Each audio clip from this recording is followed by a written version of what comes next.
My dear students, Assalamu alaikum and I welcome you all in Pakistan School Muscat e-learning. I'm your science teacher, Ms. Tasha Khan. Today we will do unit number 6, that is water. And before starting anything new, we will look at the objectives of this unit and we will revise the previous unit.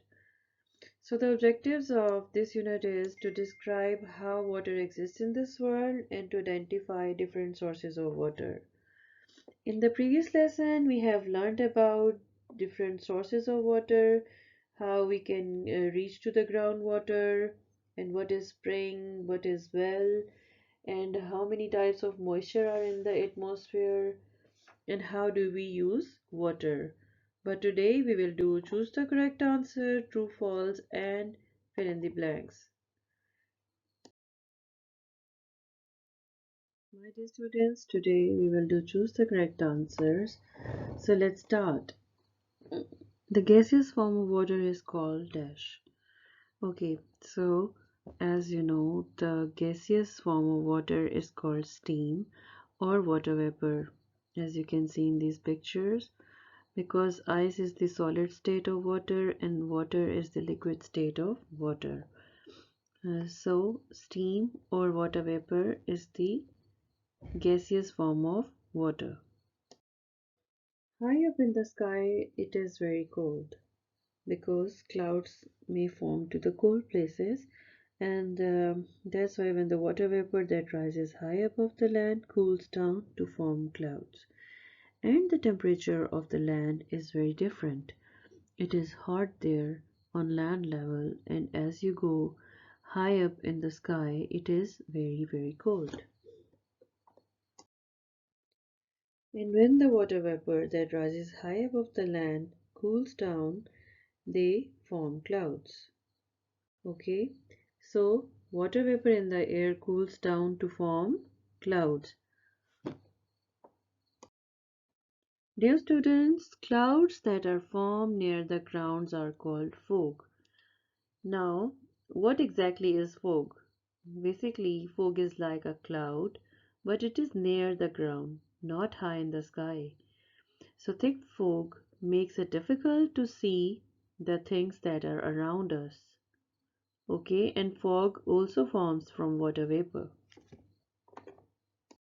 And when tiny drops of water in the cloud freezes, they form small shape of ice, and that is called crystals. In the first picture, you can say the snow is falling, but in the second picture, you can see a very closer view of a crystal, that how it looks like, and this is the shape of a crystal. And tiny, you can say millions of crystals when they fall down to the ground. So, my dear students, the air contains a lot of water, and the way that water grows from the sea to the atmosphere and back again as rain is called water cycle. And water cycle is consist of these four steps, that is called collection, evaporation, condensation, and precipitation. Okay, so now we are doing true and false. You have to guess the answer. That's very easy. Let's start. Clouds contain millions tiny drops of water. Is it true or false? It is true, because clouds may form with tiny droplets of water, and you can say there are millions and millions of tiny drops of water in the clouds. And after that, number B, the air contains less amount of water. This is totally wrong. It is false, because air contains a lot of water. Number C, rainwater runs into streams and rivers.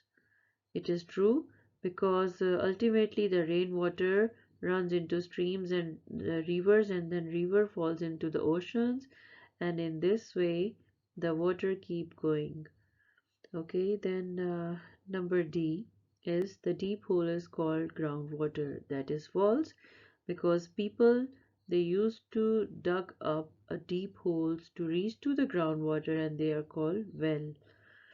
And the last one is E is water can be changed from one form to another by heating or by cooling. That is absolutely true. Let's have a look on the different sources of water. There are different sources of water.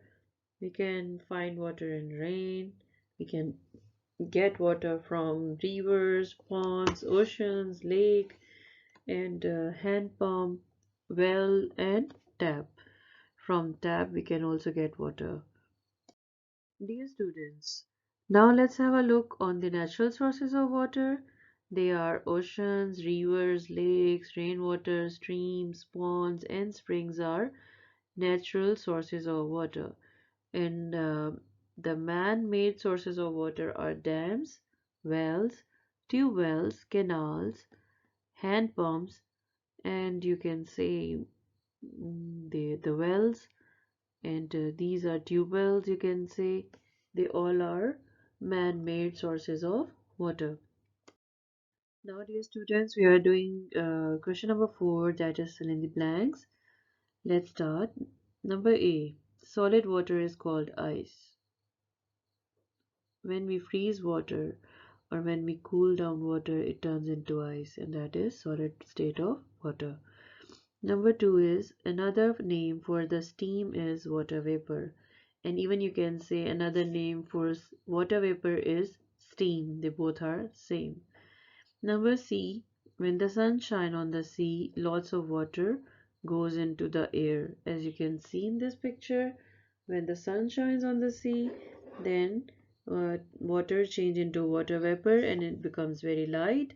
That's why it goes into the air. Students, large drops of water in the air fall to the ground as rain, as you can see in this picture. Okay, and when it is very cold, the tiny drops of water in the cloud can freeze and they form ice. Okay, and a small piece of ice in the clouds form a shape that is called a crystal. And when big ice crystals fall to the ground, they fall to the ground as snowflakes. The last but not the least, rainwater goes into streams and rivers. Okay.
Now, my dear students, I want you all to watch this video to grasp the idea that how do clouds form. Now, let's have a quick recap. Let's start. There are natural sources of water. You can say rain is a natural source of water, rivers and oceans are natural sources of water, and man-made sources of water are well, tube wells, and canals. Number 2, high up in the sky, it is very cold. Water vapor rises high above the land, cools down to form clouds. The way that water goes from the sea to the atmosphere and back again as rain is called water cycle. Water can be changed from one form to another by heating or by cooling. Another name for steam is water vapors. A small piece of ice in the clouds form a shape that is called a crystal, and big ice crystals fall to the ground as snowflakes. Rainwater goes into streams and rivers. Dear students, thank you so much for watching this video, and I hope your all concepts are clear today. And I will see you again, inshallah, with some new video. Till that time, take care of yourself. Allah Hafiz.